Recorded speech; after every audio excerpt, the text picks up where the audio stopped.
सांग आपण आंबरे बहुत प्रकार बनै खाइथिबे, आचार भी बनै थिबे, चटनी मध्य बनै थिबे। किंतु आज आम प्रस्तुत करवा एक नुआ प्रकार आचार जोटा खाइबा को बहुत बढ़िया लगिवो। सेतिपई आमे गोटे आंब नंबा, आंब को आमे भल भाव में धोईदबा।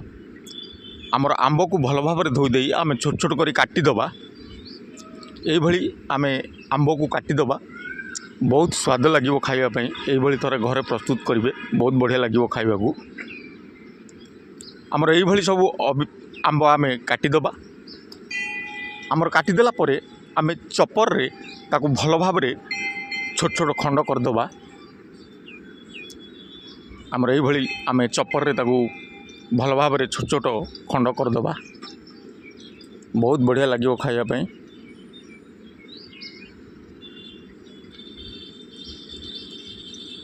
बहुत बढ़िया गुंड हो जाइए, आमर छोट छोट खंड हो जाइए।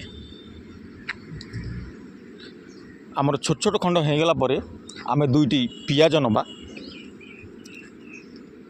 ताकू मध्य चपर धिरे आमे एई भली प्रस्तुत कर नबा।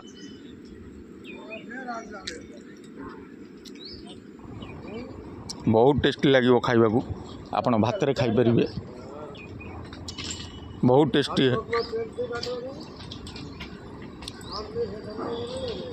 एवं आमर पियाज मध्य हो जाइए, आमे पियाज को आंब सहित मिसई दबा।